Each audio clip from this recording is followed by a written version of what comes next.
오늘 하나님이 우리에게 주신 말씀은 히브리서 11장 32절에서 40절까지의 말씀입니다. 히브리서 11장 32절에서 40절까지의 말씀입니다. 히브리서 11장 32절부터 40절의 말씀입니다. 다 찾으셨으면 교독하며 읽겠습니다. 제가 먼저 읽겠습니다. 내가 무슨 말을 더하리요? 기드온, 바락, 삼손, 입다, 다윗 및 사무엘과 선지자들의 일에 말하려면 내게 시간이 부족하리로다. 그들은 믿음을 나라를 이기기도 하며 의를 행하기도 하며 약속을 받기도 하며 사자들의 입을 막기도 하며 불의 세력을 멸하기도 하며 칼날을 피하기도 하며 연약한 가운데서 강하게 되기도 하며 전쟁에 용감하게 되어 이방 사람들의 진을 물리치기도 하며 여자들은 자기의 죽은 자들을 부활로 받아들이기도 하며 또 어떤 이들은 더 좋은 부활을 얻고자 하여 심한 고문을 받되 구차히 풀려나기를 원하지 아니하였으며 또 어떤 이들은 조롱과 채찍질 뿐만 아니라 결박과 옥에 갇힌 시련도 받았으며 돌로 치는 것과 톱으로 켜는 것과 시험과 칼로 죽임을 당하고 양과 염소의 가죽을 입고 유리하여 궁핍과 환난과 학대를 받았으니 이러한 사람은 세상이 감당하지 못하느니라. 그들이 광야와 산과 동굴과 토굴에 유리하였으니라. 이런 사람들은 다 믿음으로 말미암아 증거를 받았으나 약속된 것을 함께 읽겠습니다. 이는 하나님이 우리를 위하여 더 좋은 것을 예비하셨은즉 우리가 아니면 그들로 온전함을 이루지 못하게 하려 하심이라. 아멘. 사랑하는 여러분, 오늘도 함께 새벽 기도에 나오셔서 감사드립니다. 하나님의 깊은 사랑과 인재를 경험하는 오늘 이 시간 되셨으면 좋겠습니다. 오늘은 믿음장이 마무리가 되는 부분입니다. 히브리서 기자는 앞에서부터 계속 믿음에 대한 이야기를 하며 성경 안에서 믿음으로 걸어갔던 자들의 삶을 간략하게 요약하며 보여줬습니다. 비록 우리들의 눈에는 보이진 않지만 하나님이 약속하신 것이 반드시 이루어질 것을 확신하며 걸어갔던 믿음의 선조들에 대한 이야기들을 보여줬고 8장 28절부터 22절에는 특별히 장래의 상을 바라보며 하나님을 의지하며 나아갔던 자들에 대해 이야기를 했고 23절부터 31절까지는 삶이 힘겨울 때 그럼에도 믿음으로 걸어갔던 자들의 포커스를 맞춰서 우리에게 설명해 줬습니다. 그리고 이제 11장 마지막 부분에서 이러한 믿음의 이야기가 계속해서 이어지며 또한 우리까지도 이어져야 하는 부분들로 이야기가 마무리되고 있습니다. 오늘 말씀 우리가 읽은 부분 중에서 32절은 이렇게 시작하는데요. 우리 한번 32절 말씀을 다시 한번 함께 읽어보겠습니다. 시작. 내가 무슨 말을 더하리요? 기드온, 바락, 삼손, 입다, 다윗 및 사무엘과 선지자들의 일을 말하려면 내게 시간이 부족하리로다. 내가 무슨 말을 더하리로라는 말은 계속해서 이야기할 수 있지만 압축해서 줄여서 이야기하고 있다는 것을 보여줍니다. 구약의 더 많은 인물들을 설명할 수 있지만 오늘 32절은 또 다른 믿음의 모범을 보일 수 있는 몇몇의 사람들의 이름을 이야기하며 이 이야기를 마무리하고 있습니다. 그러나 가만히 보면 연대수는 아닌 것으로 우리는 알 수 있죠. 바락이 사실 기드온보다는 앞에 놓여 있어야 하며 입다보다는 삼손 입다가 삼손보다는 앞서 살았고 사무엘이 또 다윗보다 먼저 살았기 때문에 이름순 그 연대순으로 나열하자고 하면은 이러한 순서는 사실 아닙니다. 그런데 물론 왜 이렇게 나열을 했는지에 대한 부분들은 알 수는 없지만 우리는 이 이름들을 보면서 공통된 부분들을 보게 됩니다. 그것은 어떠한 부분입니까? 여기서 나오고 있는 사람들, 믿음의 사람이라고 규정되고 있는 이 사람들의 삶 속에서 그들은 연약했고 또한 죄악 가운데 있었다라는 것을 우리는 보게 된다라는 겁니다. 여러분, 바락 같은 경우는 어떠합니까? 드브로와 함께 전쟁에 나갈 만큼 용감하지 못했다고 사사기는 보여주고 있습니다. 또한 기드온은 어떠한 사람입니까? 표징을 나타내기까지를 요구하며 믿음이 연약했으며 특별히 이스라엘을 죄로 이끌었던 에봇을 만들기도 했습니다. 삼손은 성적인 부정함이 있었고 그리고 충동적인 행위로 우리는 잘 알려져 있습니다. 다윗은 우리가 너무나도 잘 알고 있을 만큼 연약한 자였고 죄악 속에서 힘겨워했으며, 사무엘 역시 자신의 아들들의 모습들이 마지막에 좋지 못했고 그럼에도 자신의 아들들을 사사로 세우려고 했던 자 아니었습니까? 즉 여기 나와 있는 믿음의 사람이라고 요약하며 보여준 이 한 명 한 명의 사람들, 어떠한 사람들입니까? 우리가 잘 알고 있듯이 너무나도 연약하고 너무나도 부족한 자들이었다라는 겁니다. 누구도 완벽한 사람은 없고 부족하고 연약하며 죄 앞에서 쓰러져 있었던 자들임을 보여주고 있습니다. 여러분, 우리는 때때로 삶 가운데 자신감이 넘치는 시절이 있습니다. 하나님을 위해서 모든 것을 다하며 하나님께 나의 모든 것을 드린다라고 고백하며 나아갔던 뜨거운 시기가 있으실 겁니다. 그러나 삶을 살아가다 보면 우리는 점차 삶 앞에서 무너지는 나의 모습들을 보게 되죠. 특별히 이번 코로나가 지나가면서 어쩌면 많은 그리스도인이 무너졌던 것 같습니다. 이전에 누구보다 열정적으로 사역하며 살아왔던 모습이지만 코로나로 인해서 하나님을 완전히 놓친 채 또 죄 앞에 무너져 허덕이는 모습 속에서 자신의 연약함과 부족함들을 깊게 경험하시는 분들도 있으실 겁니다. 마치 베드로가 나는 주님을 위해서 죽을 수 있을 것이다라고 당당하게 이야기하며 고백했지만 누구보다 예수님을 저주하며 부인하며 나는 그런 사람 모른다라고 이야기했던 그의 모습처럼 당당하고 용기 있게 나아가지 못하고 삶의 문제 앞에서, 환경 앞에서 허덕이며 넘어져 있는 모습이 꼭 우리의 모습과도 같습니다. 그런데 여러분, 우리가 믿고 있는 하나님은 조금 이상하십니다. 세상적으로 보았을 때는 이와 같은 사람을 사용하면 안 된다라고 우리는 생각할 수 있습니다. 더 완벽하고 하나님의 나라를 빛낼 수 있는 훨씬 더 대단한 사람들이 분명히 많을 텐데, 또한 문제를 일으키지도 않고 하나님을 잘 따라갈 수 있는 자도 많을 텐데, 우리 하나님은 부족한 사람, 저같이 부족한 사람도 참아주시고 인내해주시며 우리의 모든 부족함들을 참아주시며 인내해주시는 분이시다라는 겁니다. 여러분, 우리는 오늘 이 말씀에 나오는 믿음의 선조들의 이름을 보면서 분명한 것을 알게 됩니다. 우리 하나님이 찾으시는 사람은 완벽한 사람이 아니라는 것을 우리는 이 말씀에서 볼 수 있습니다. 완벽해서 빈틈이 없고 쓰러지지 않고 넘어지지 않는 자들을 찾으시는 것이 아닌, 넘어지고 쓰러지고 또 죄 앞에서 허덕이며 그럼에도 다시금 일어나 하나님을 바라보며 다시금 일어나 믿음의 걸음을 걸어가는 자들, 하나님 앞으로 나오는 자들, 세상이 보았을 때는 버림받아야 마땅하고 더 이상 하나님이 사용하시지 않아야 마땅한 것처럼 보이지만 넘어져 있지만 다시금 일어나 하나님을 붙잡으며 걸어가는 자들, 하나님은 이러한 자들을 찾고 계신다라는 겁니다. 또한 이 말씀 안에서 보면 이러한 걸음 속에서 이들이 걸어갔던 삶의 걸음이 어떠한 걸음인지 보여줍니다. 33절부터는 이제 그들이 믿음으로 걸어간 그 삶에 대해서 이야기를 해줍니다. 어쩌면 우리 모두가 하나님을 믿고 따라가는 길이 이 길이다 보여주는 대목입니다. 여러분, 그 대목들을 한 번씩 살펴보시면요, 이렇습니다. 그들은 나라를 이기기도 하며 의를 행하기도 하며 약속을 받기도 하며 사자의 입을 막기도 하며 불의 세력을 멸하기도 하며 죽은 자들을 부활로 받아들이기도 하며 심한 고문을 받되 구차히 풀려나기를 원하지 아니하며 조롱, 채찍, 결박, 오기 갇힌 시련도 받았고 돌로 치는 것, 톱으로 켜는 것과 시험, 칼로 죽임을 당하고 양과 염소의 가죽을 입고 유리하여 궁핍과 환난과 학대를 받았다. 여러분, 쭉 나오는 이 목록 중에서 우리가 원하는 목록도 사실 보입니다.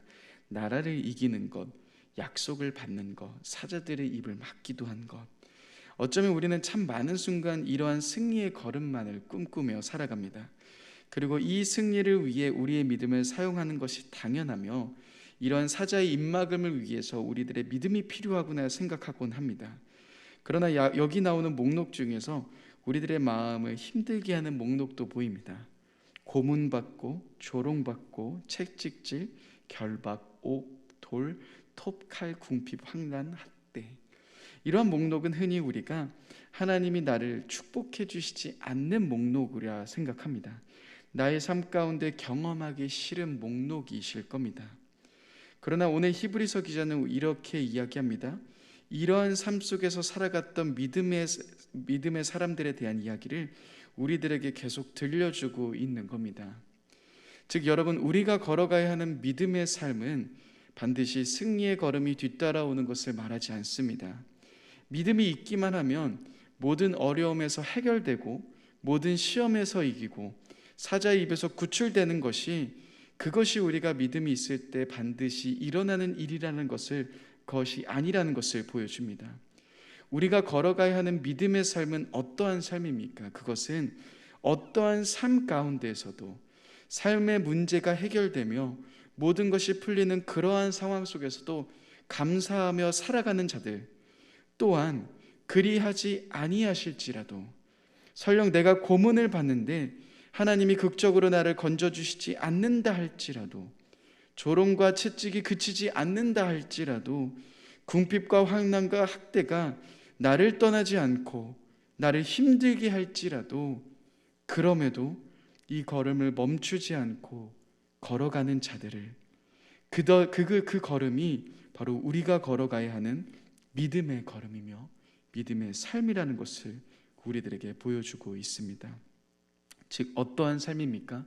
빌립보서 4장 12절은 이렇게 이야기합니다. 제가 한번 읽어드리겠습니다. 나는 비천에 처할 줄도 알고 풍부에 처할 줄도 알아. 모든 일 곧 배부름과 배고픔과 풍부와 궁핍에도 처할 줄 아는 일체의 비결을 배웠노라. 즉 사도 바울은 이것이 자족하는 신앙이다 말합니다. 내가 환난에 처할 줄도 알고 궁핍에 처할 줄도 알며 풍부에 처할 줄도 알고 배부름과 배고픔, 그 어떠한 삶 속에서도 그 안에서 살아가는 삶. 그리고 사도 바울은 이어서 이렇게 이야기합니다. 내게 능력 주시는 자 안에서 내가 모든 것을 할 수 있다. 여러분, 우리가 추구해야 하는 믿음의 삶은 엄청나게 특별한 승리를 경험하는 삶이 아니라는 겁니다. 믿음으로 모든 것을 이기고 승리하며 내 모든 어려움에서 응답받으며 그 문제가 해결되는 믿음이 아니라는 겁니다. 우리가 바라봐야 하는 믿음의 걸음, 우리가 걸어가야 하는 믿음의 걸음은 어떠한 걸음입니까?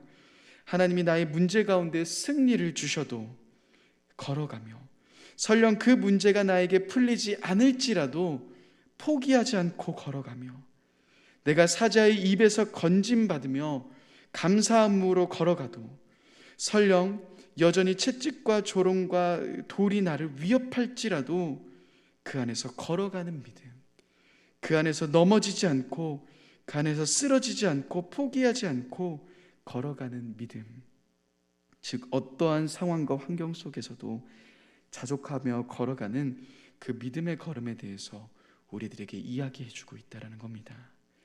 그리고 히브리서 기자는 그들을 향해 이렇게 소개합니다. 38절 말씀인데요, 함께 38절의 말씀을 같이 읽어보겠습니다. 38절입니다. 시작. 이런 사람은 세상이 감당하지 못하느니라. 그들이 광야와 산과 동굴과 토굴에 유리하였느니라. 이러한 사람은 세상이 감당하지 못한다라 말합니다. 새 번역에서도 이렇게 이야기합니다. 세상은 이러한 사람들을 받아들일 만한 곳이 못 되었다. 여러분, 우리가 걸어가야 하는 믿음의 걸음이 어디인지를 우리는 깊게 생각해 봐야 합니다. 믿음이라는 것은 승리할 때도 그렇지만 비참할 때, 인생의 어두운 순간 속에서도, 여러분들의 생의 정점에 있을 때에도, 또한 저점 가운데 있을지라도 모두 다 하나님을 의지하는 삶, 그것이 우리가 걸어가야 하는 믿음의 삶입니다. 우리는 앞서 믿음의 사람이라고 불리는 자들의 삶에 여러 문제 앞에서 무너져 있었던 것을 보았습니다. 그들의 연약함을 보았습니다. 그러나 하나님이 그들을 믿음의 사람이라고 이야기하신 이유가 무엇입니까? 그들은 어떠한 순간 속에서도 오직 하나님만을 붙잡는 삶을 선택하며 걸어갔다라는 겁니다. 여러분, 오늘 우리는 바로 이러한 걸음들을 걸어가야 합니다. 오직 하나님만을 붙잡으며 나아가는 걸음, 이것이 우리들의 걸음이 되어야 합니다.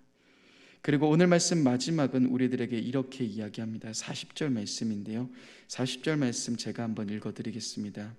이는 하나님이 우리를 위하여 더 좋은 것을 예비하셨은즉 우리가 아니면 그들로 온전함을 이루지 못하게 하려 하심이라. 여러분, 우리들이 이 땅에 살아가는 것은 잠시 잠깐입니다.